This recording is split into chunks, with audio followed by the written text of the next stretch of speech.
नमस्कार। सामुद्रिक विज्ञान के इस अंक में एक बार पुनः आपका स्वागत है। दोस्तों, मैं हूं भास्करानंद डोभाल और आप देख रहे हैं हस्तरेखा का ये अंक, सामुद्रिक विज्ञान का ये अंक अपनी ही पसंदीदा यूट्यूब के चैनल गो ब्लॉग्स में। यहाँ पर आज एक सुंदर सी मेल हथेली, आप पुरुष जातक हैं और आपकी जो रियल हथेली है वो मेरे सामने विवेचना के लिए आई हुई है। हथेली में अच्छे योग हैं, भाग्यशाली हथेली है, लेकिन वर्तमान में एक बहुत ज़्यादा नेगेटिव चीज़ दिखाई दे रही है। पहले इसी पे हम चलते हैं, उसके बाद इसको ठीक करने के बाद जो प्रबल रेखाएं हैं, जो शानदार रेखाएं हैं, उसका कैसे प्रभाव पड़ेगा जीवन पर, क्या प्रभाव रहेगा, ये हम देखने की कोशिश करते हैं। तो जैसे ही हम हथेली को देखते हैं, आप यहाँ पर देख रहे होंगे पूरी हथेली में इस समय रेखाओं का बहुत ज़्यादा जाल बन रहा है। अगर आप खुद देखें तो आपको कहने की आवश्यकता नहीं होगी, लेंस से देखें तो और भी ज़्यादा दिखाई दे रहा है। और कभी भी हो, चाहे आप कितने भी भाग्यशाली हैं, कितने भी बड़े पद पे हैं, चाहे कितनी भी बड़ी अल्ट्रा लग्जरी लाइफ आप जी रहे हैं, बहुत अमीर हैं, लेकिन अगर आपकी हथेली में ये जाल बन गया तो ये आपको निश्चित रूप से परेशान करेगा। और जाल कभी भी दान करने से, पुण्य करने से, ठीक है ना, और पूजा पाठ करने से पूरी तरह से ठीक नहीं हो पाता है। इसके लिए हमारे ऋषि मुनियों ने, हमारे महात्माओं ने, हमारे जो है पुराण और जो है उपनिषद जिन्होंने लिखे हैं, उन लिखने वालों ने हमारे ग्रंथों में कुछ शारीरिक क्रियाएं दे रखी हैं। और इसके लिए जो प्रकृति में मौजूद वनस्पतियां हैं, उनका प्रयोग करने के लिए आयुर्वेद में कहा गया है, अन्य जगह भी कहा गया है। इस बारे में बहुत कुछ, अगर आप वास्तव में पुस्तक प्रेमी हैं और आप सनातन दर्शन को पढ़ते हैं तो यकीन मानिएगा आधुनिक विज्ञान भी उसके सामने फेल है। आधुनिक विज्ञान अब उन चीज़ों पे रिसर्च कर रहा है जिन चीज़ों का शोध करके लाखों अरबों वर्ष पहले हमारे ऋषि मुनि जो है लिख के चले गए हैं। बहरहाल, हथेली में जब रेखाएं बनती हैं तो उसका कारण होता है और उसका सबसे पहला प्रभाव पड़ता है आपके मन पर, आपके मस्तिष्क पे। कहीं ना कहीं जीवन में ये उलझन की स्थितियां लानी शुरू कर देती है, कन्फ्यूजन में व्यक्ति को रखना शुरू कर लेती है और कई बार व्यक्ति दुविधा में रहता है और जो उसकी निर्णय लेने की ताकत है उसको ये छीन करने की कोशिश करता है। ऐसा व्यक्ति सही से निर्णय नहीं ले पाता है और अगर लेता भी है तो कई बार उसके निर्णय गलत साबित हो सकते हैं और उसका खामियाजा भुगतना पड़ सकता है। ऐसी संभावनाएं ज़्यादा रहती हैं। दूसरा, इसका असर आपके स्वास्थ्य पे पड़ता है, चाहे वो शारीरिक स्वास्थ्य हो, चाहे वो मानसिक स्वास्थ्य हो, उसमें ये नेगेटिव ऊर्जा विकार की स्थितियां पैदा करती हैं। तीसरा, इसका प्रभाव रिश्तों पर पड़ता है, खासकर दाम्पत्य जीवन का रिश्ता, परिवार का रिश्ता और कुटुंब का रिश्ता। उन रिश्तों का जो चरम सुख का भोग है उसके बीच में परिस्थितियां आ जाती हैं। और चौथा, इसका जो प्रभाव पड़ता है आपकी आर्थिक सेहत पे पड़ता है। आर्थिक रूप से ये आपको कमजोर करने की कोशिश करती हैं, आपको बीमार करने की कोशिश करती हैं, आपको दरिद्रता की ओर ले जाने की ये कोशिश करती हैं। और पांचवा और सबसे बड़ा प्रभाव इसका आपकी जो डेवलपमेंट है, आपकी जो प्रोग्रेस है, उस पे पड़ता है। तो उस पे पड़ता है तो क्या करना चाहिए व्यक्ति को ऐसे में, क्योंकि ये मुख्य 5 चीज़ें हैं। देखिएगा, अगर आपके जीवन में इसके कारण प्रभाव पड़ रहा है तो आपको एक वनस्पति स्नान करना चाहिए। छोटी सी क्रिया है और छोटे टाइम के लिए की जाती है वनस्पति स्नान। और वनस्पति स्नान करने के बाद 2 क्रियाएं आपको निश्चित तौर पे करनी है। एक दिव्य सूर्य क्रिया, ये एक निश्चित समय से निश्चित समय तक की जाती है, ठीक है ना। और एक करना पड़ता है आपको दिव्य योग ध्यान क्रिया, एक प्रकार का प्राणायाम होता है, एक प्रकार का जो है जिसको हम कहते हैं योगा होता है, मेडिटेशन होता है। ये चीज़ें, ये 3 चीज़ें यदि आप करते हैं तो किसी भी प्रकार का दोष हो वो आपके जीवन से निकल जाता है। आप कुंडली को दिखाएंगे तो या तो नज़र दोष आपके जीवन में आएगा, या तो जो है वास्तु दोष दिखाई देगा, या तो पितृ दोष दिखाई देगा, या काल सर्प योग जैसा दोष दिखाई देगा। लेकिन वास्तव में ये एक जो है नेगेटिव ऊर्जा होती है जो हमारे शरीर के अंदर किसी न किसी कारण जो है रुक जाती है और उसका प्रबल प्रभाव बढ़ जाता है, और जो सकारात्मक ऊर्जा है वो कमज़ोर होने बैठ जाती है। और इसका कारण है हमारी दिनचर्या, हमारा खान पान, हमारा रहन सहन और हमारा मस्तिष्क जो काम करता है उसका सोचने का तरीका। बस इसी कारण सारी चीज़ें होती हैं और इनको ठीक किया जाता है वनस्पति स्नान से, योगा से और दिव्य सूर्य क्रिया से। क्योंकि दिव्य सूर्य क्रिया इसलिए की जाती है कि आपका शरीर जो होता है वो 5 तत्वों से 8 चक्रों से बना हुआ होता है। तो 5 तत्वों को एक सीध में लाने के लिए उनको जो है एक जिसको कहते हैं ऊर्जामय बनाने के लिए आपको वनस्पति स्नान करना पड़ता है।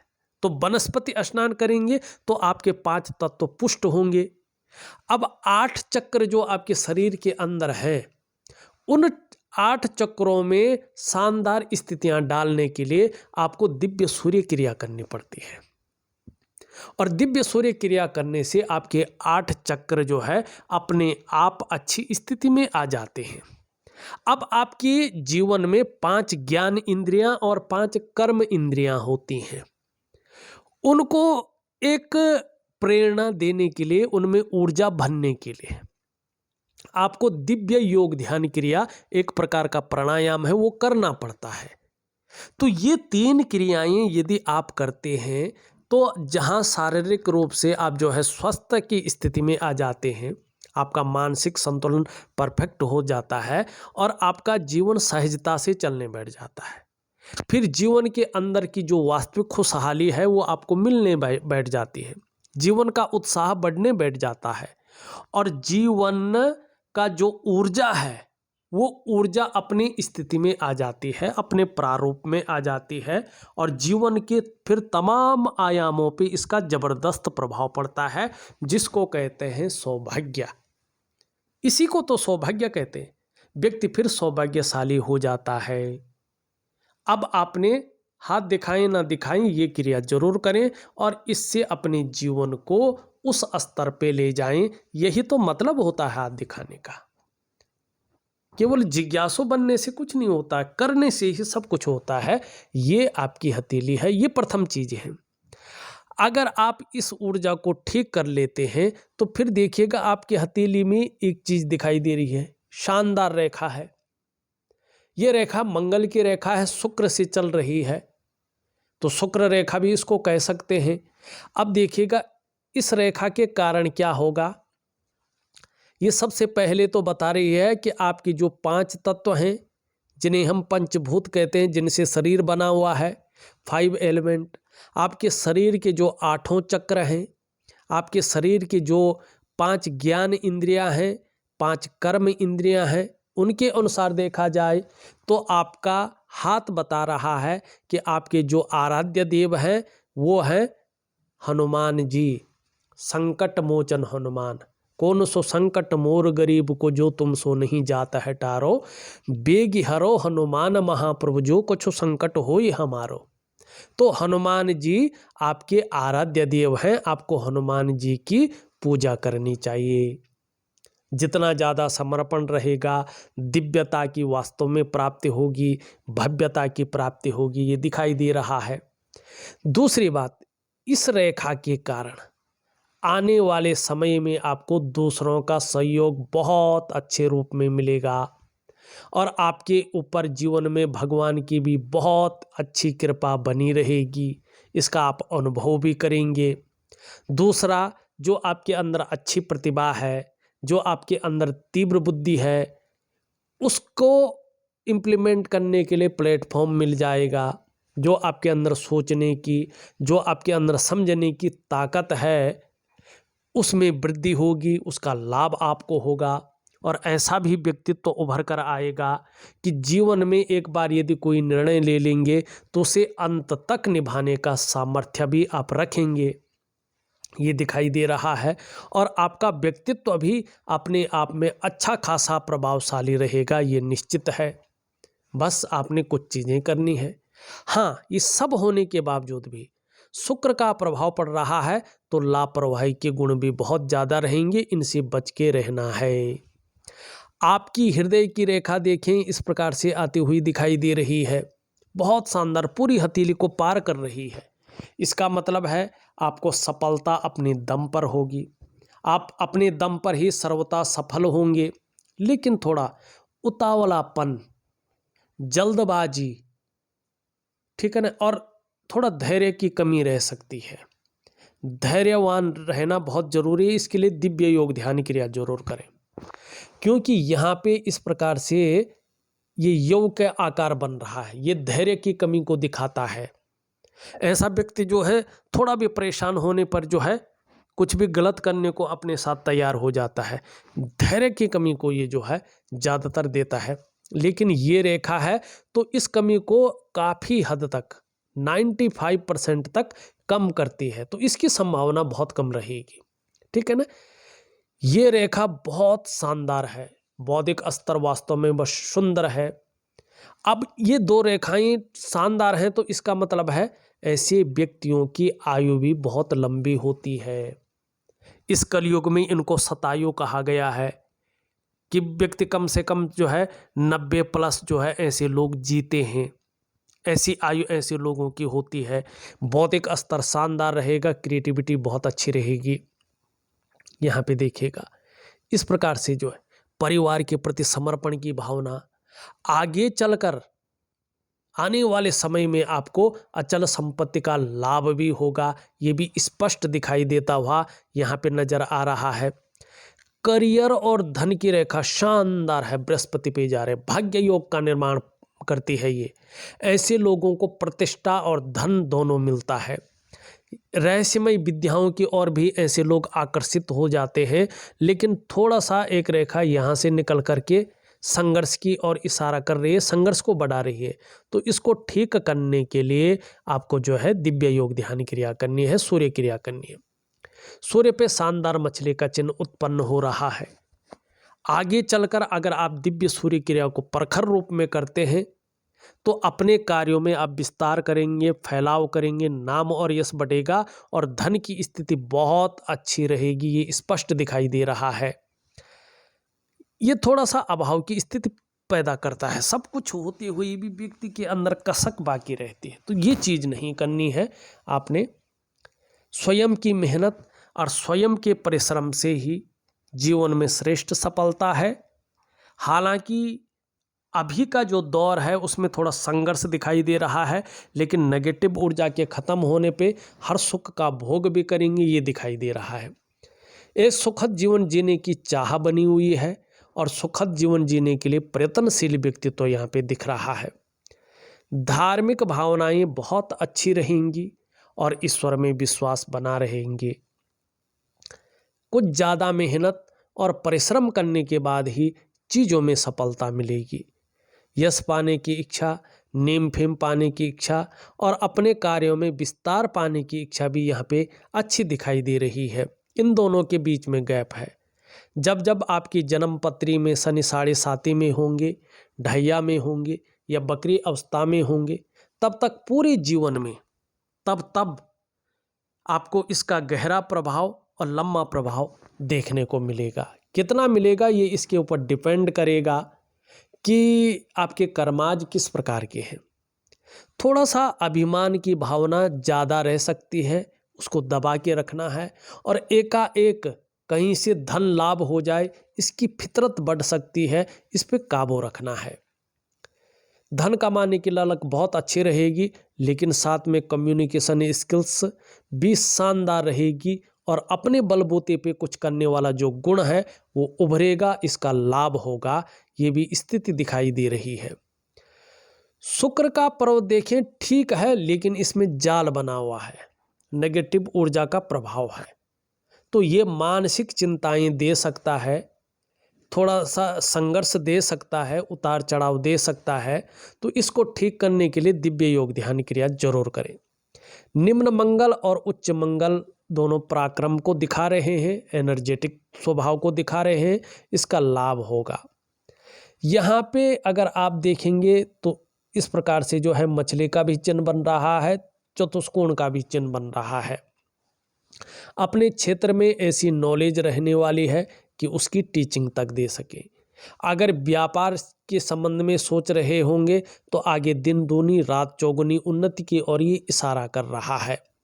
अभी हल्का साधारण अवस्था में है तो अभी हल के रूप में साधारणता दे रहा है, लेकिन आगे चलकर जहां अध्यात्म में बहुत बड़ी तरक्की दे रहा है, वहीं नॉलेज में भी बहुत बड़ी वृद्धि दे रहा है, जिसके कारण मान सम्मान और प्रतिष्ठा बहुत अच्छी रहेगी। शनि का पर्वत भी देखें तो खराब नहीं है, लेकिन कभी कभी बेवजह की जो चिंताएं हैं उनको देता हुआ दिखाई दे रहा है, और सुबह उठने में आलस्य जरूर रह सकता है, इसकी ओर जरा ध्यान दें। सूर्य देखो उम्र के हिसाब से सूर्य ठीक है, खराब नहीं है, लेकिन दिव्य सूर्य क्रिया दूंगा तो इसका ज़्यादा लाभ होगा। हाँ, बुध थोड़ा खराब है, बुध में लकीरें बहुत अच्छी हैं लेकिन कमज़ोर है, अनबैलेंस है। तो हरी सब्जी है, हरे फल हैं और हरी दालों का ज़्यादा से ज़्यादा सेवन करें। ये भी हल्का अनबैलेंस है, लेकिन इतना रहता है। कभी कभी इमोशनली थोड़ा परेशान हो सकते हैं, मन कभी कभी व्याकुल हो सकता है, और थोड़ा डाइजेस्टिव सिस्टम का ध्यान रखना है, और हल्की नींद आने में दिक्कतें आ सकती हैं, लेकिन आगे चलकर इसका लाभ होगा। देखा जाए तो मैंने आपकी हथेली का पूरा विश्लेषण करके आपको बता दिया है। उपाय में विधिवत तरीके से लिख करके और ऑडियो के माध्यम से भेज रहा हूँ, आप करने की कोशिश करें, यकीन मानिएगा आपको बहुत अच्छा लाभ होगा। उसमें भी आपको वनस्पति स्नान जरूर करना है, दिव्य सूर्य क्रिया आपको जरूर करनी है, और दिव्य योग ध्यान क्रिया आपको जरूर करनी है। ये चीज़ें आपको करनी ही करनी है। अब जहाँ तक पूजा का सवाल रहा, आपकी इष्ट देव जी हनुमान हैं। आप कितना समर्पित रहते हैं, किस प्रकार की पूजा करते हैं, ये आपके ऊपर डिपेंड करेगा। अब सरल शब्दों में कहूँ तो केवल अगर आप एक जो लाइन है उसका भी पाठ रोज करें या माला करें तो लाख गुना फल आपको निश्चित रूप से मिल जाएगा। अगर लाख नहीं मिलेगा तो 1000 गुना मिलेगा, 1000 नहीं मिलेगा तो 100 गुना मिलेगा, लेकिन मिलेगा। क्या है? संकट कटे मिटे सब पीरा, जो सुमरे हनुमंत बलबीरा। बस एक सुंदर सी लाइन है, दोहा है, संकट कटे मिटे सब पीरा, जो सुमरे हनुमंत बलबीरा। हाथ जोड़कर अगर माला नहीं भी जपते हैं, मन से जितनी बार बिना गिने आप हाथ जोड़कर हनुमान जी के सामने, संकट कटे मिटे सब पीरा, जो सुमरे हनुमंत बलबीरा, बस ये पाठ करते जाएं। आपको और कुछ करने की थोड़ी ज़रूरत है। एक को पकड़ो और उसी पे अपनी सारा जीवन की परेशानियां उसकी चरणों में रख दो, अपने आप निपटेगा। आपको निपटने की थोड़ी ज़रूरत है, वो है ना बैठा हुआ। इस भाव को रखें। और हनुमान जी तो आयु के दाता है, हनुमान जी बल बुद्धि विद्या के दाता हैं, हनुमान जी एनर्जी के दाता हैं, हनुमान जी बुद्धि के दाता हैं, विवेक के दाता हैं, धन के दाता हैं, है ना। रामचंद्र भगवान के साक्षात जो है गण हैं वो। सेवक हैं, वो मंत्री हैं, वो है ना। तो आपको करना है। बाकी कुछ अगर आपको लगता है कि कुछ संशय रह गया हो तो ऑडियो के माध्यम से व्हाट्सअप कीजिएगा। जैसे ही समय लगेगा मैं आपको ऑडियो के माध्यम से उसका उत्तर दे दूंगा। इस वीडियो में बस इतना ही। एक नई वीडियो के साथ पुनः उपस्थित होऊंगा। तब तक के लिए नमस्कार।